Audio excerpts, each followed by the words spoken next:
가장 귀한 것 예수를 알미라. 내 안에 가장 귀한 것 예수를 알미라.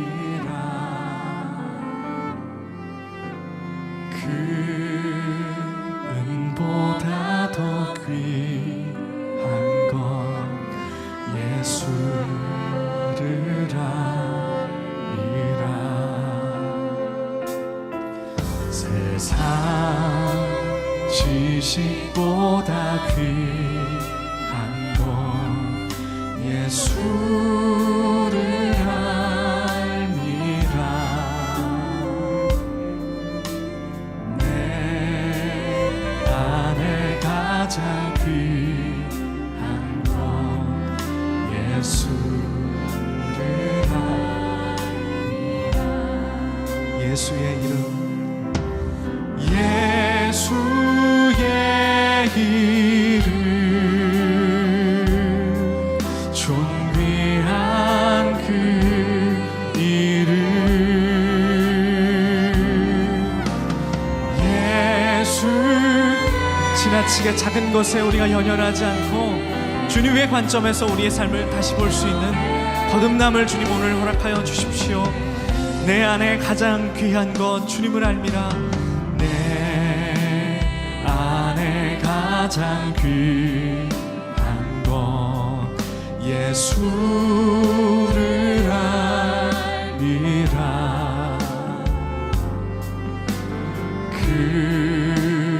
금은보다 더 귀한 것 예수를 알미라. 세상 지식보다 세상 지식보다 예수를 알미라. 예수를 알미라. 주님, 우리가 아등바등하던 모든 것들 하나님 다시 한번 돌아봅니다. 주님, 예수의 이름이 내 삶에 가장 귀하며 저 하늘나라 하늘의 가치관을 내게 심어주시기를 원합니다. 예수의 이름, 예수의 이름 존귀한 그 이름 예수의 이름 능력의 그 이름 예수의 이름 예수의 이름 존귀한 그 이름 예수의 이름. 주님이 부활하심이 내 삶을 내 말을 통해 증거될 수 있도록 세상의 증거대로 주님 사용하여 주옵소서. I surrender, I surrender all. I surrender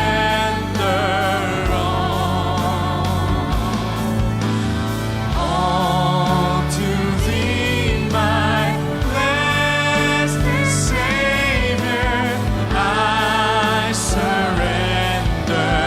마지막으로 I surrender all. I surrender all.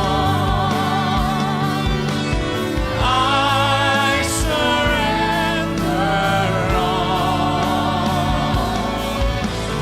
all to Thee, my blessed Savior.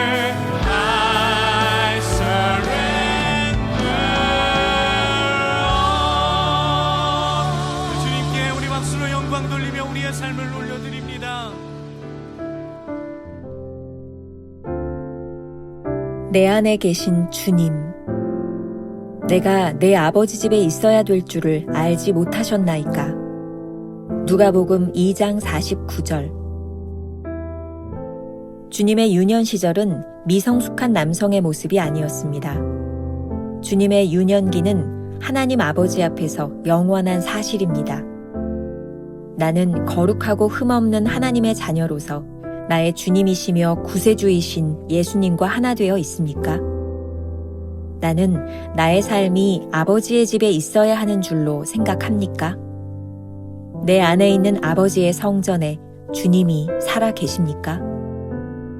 내 안에 거하시는 실체는 하나님이시며 주의 명령은 순간마다 옵니다.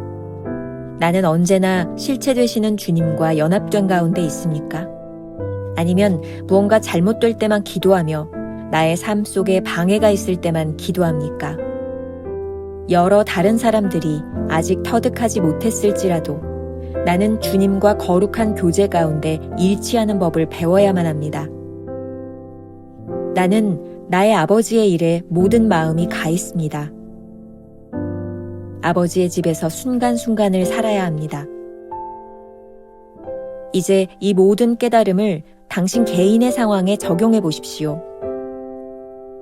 당신은 주님의 생명과 온전하게 일치되었기에 진정한 하나님의 자녀로서의 모습이 나타납니까? 진정한 하나님의 자녀라면 하나님의 자녀답게 계속 주님과 말씀을 나눌 것이며 모든 것이 주의 손으로부터 왔음을 깨달을 것입니다.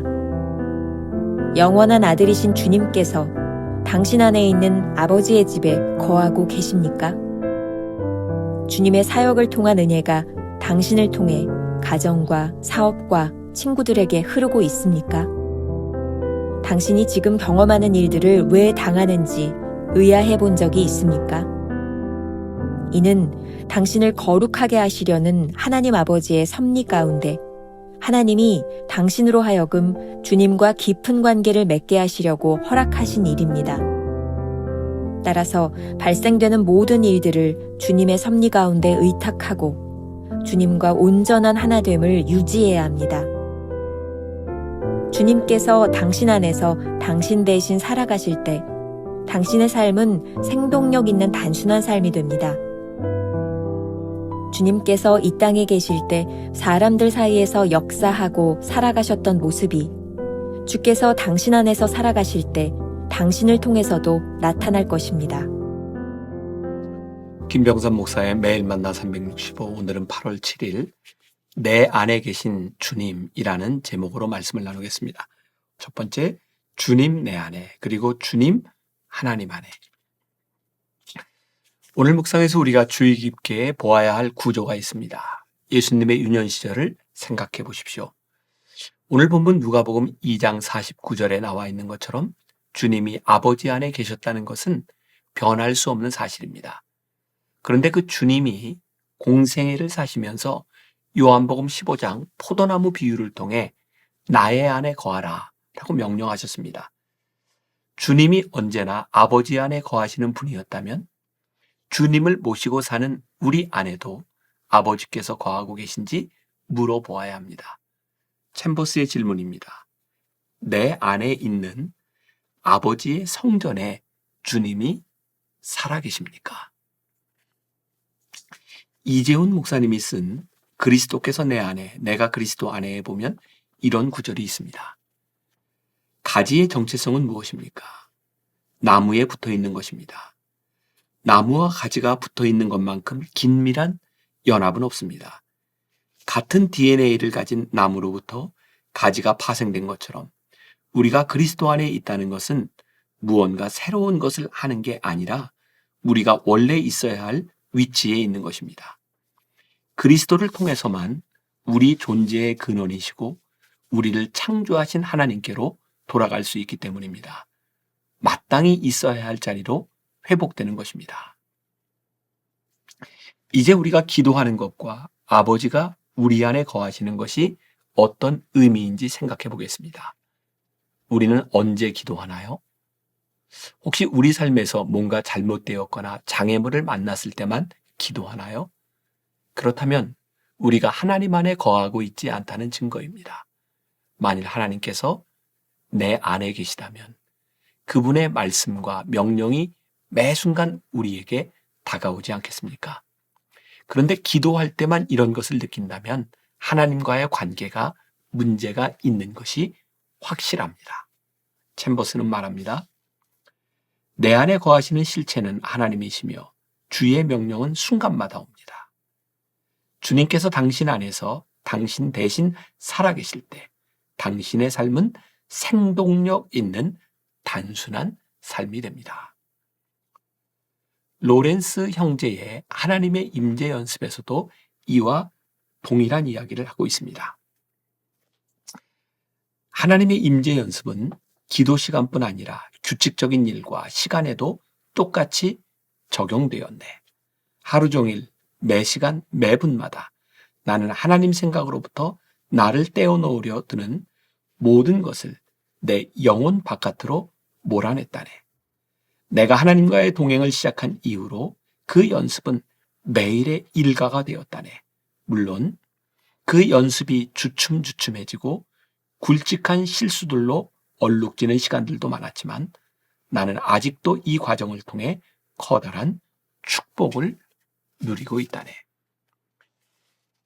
아버지의 집에서 함께 거하며 일치된 삶을 사는 때는 하나님께서 하시는 모든 일이 나의 관심과 일치할 때입니다.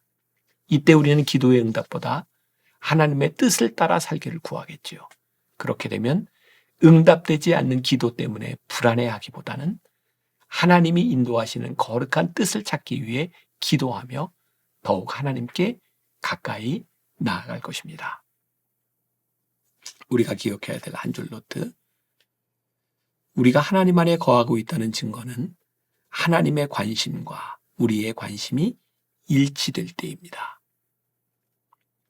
두 번째, 적용입니다. 그렇다면 이러한 사실, 즉 우리가 주님 안에 거하고 있음이 확실하고 내 온 마음이 아버지의 일에 있음을 어떻게 알 수 있을까요? 하나님 아버지와 일치된 삶을 살아간다면 당연히 우리에게 자녀의 모습이 나타나야겠지요. 그렇다면 자녀의 모습이란 무엇일까요? 챔버스는 이렇게 말합니다. 진정한 하나님의 자녀라면 하나님의 자녀답게 계속 주님과 말씀을 나눌 것이며 모든 것이 주의 손으로부터 왔음을 깨달을 것입니다. 말이 좀 어렵습니다. 영원한 아들이신 주님이 우리 안에 있는 아버지의 집에 거하신다면 우리 안에 역사하시는 주님의 사역이 하나님의 은혜를 통해 가정과 사업장과 친구들에게 흘러가야 합니다. 지금 우리가 어떤 환경에서 어떤 일을 당하느냐에 집중할 필요가 없습니다. 우리 안에서 하나님이 하시는 일이 확실하니 말입니다. 챔버스는 말합니다. 이는 당신을 거룩하게 하시려는 하나님 아버지의 섭리 가운데 하나님이 당신으로 하여금 주님과 깊은 관계를 맺게 하시려고 허락하시는 일입니다. 따라서 발생되는 모든 일들을 주님의 섭리 가운데 의탁하고 주님과 온전한 하나됨을 유지해야 합니다. 주님이 내 안에 계시면 우리의 삶은 그분으로 인해 아주 생동력 있고 단순해집니다. 주님은 공생애를 사시는 동안 우리와 같은 성정을 가지고 사셨습니다. 세상 사람들과 똑같이 먹고 마시며 걸으며 사셨습니다. 이렇게 세상 속에서 역사하셨던 주님이 우리 안에 계실 때 우리도 이 세상에서 역사하시는 주님을 증거하며 살아갈 수 있습니다. 우리를 통하여 역사하시는 주님이 아주 단순하고 명확하게 드러날 것입니다. 오스왈드 챔버스의 기독교 진리에 보면 이 부분을 좀 더 자세하게 설명해 주고 있습니다. 만약 당신의 신앙이 물질 사용과 이성관계에 거룩한 영향력을 끼치지 못한다면 당신의 신앙은 죽은 신앙입니다. 주님은 극히 평범하고 천한 것들을 취하셔서 고결하고 거룩하게 만드십니다. 매일 되풀이되는 평범한 삶을 고결하게 승화시키십니다.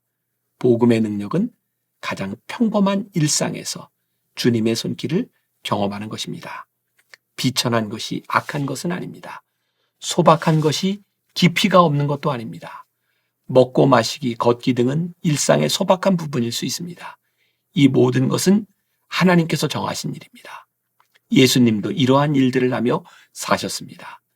하나님의 아들이신 예수님이 이러한 비천한 일들을 하셨습니다. 당신이 성도라면 하찮은 일을 통해 고결한 성품을 나타낼 수 있어야 합니다.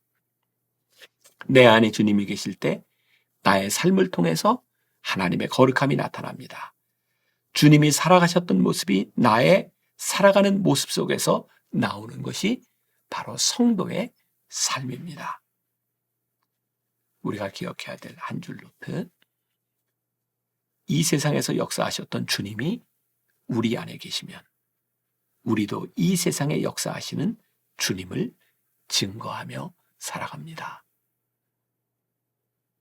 오늘 하루 이런 질문을 가지고 살아봅시다. 당신의 일상, 가장 하찮은 일들 중에서 성도의 품격을 드러내는 일은 무엇일까요? 오늘 하루 이 묵상을 적용하며 살아봅시다. 기도하겠습니다. 주님은 이 땅 위에 계실 때 늘 아버지와 함께 하셨다고 말씀하셨습니다. 주님은 우리를 택하셔서 내 안에 거하라고, 주님 안에 거하라고 말씀하셨습니다. 우리가 주님 안에 거할 때 우리 안에 하나님이 계시며 우리가 주의 성전이 될 때 하나님의 거룩함을 나타내야 된다는 것도 오늘 우리들에게 깨닫게 하셨습니다. 오늘 하루를 살아가는 일상 가운데서 주님이 드러나게 하시고 하나님의 성품이 드러나게 하시고 거룩한 삶이 우리를 통해 나타나게 하여 주옵소서. 주님 우리 안에 계시니 우리가 그렇게 살아갈 수 있습니다. 믿음으로 선포하게 하여 주옵시고 오늘 하루를 능력 가운데서 승리하게 하여 주옵소서. 예수님의 이름으로 기도했습니다. 아멘.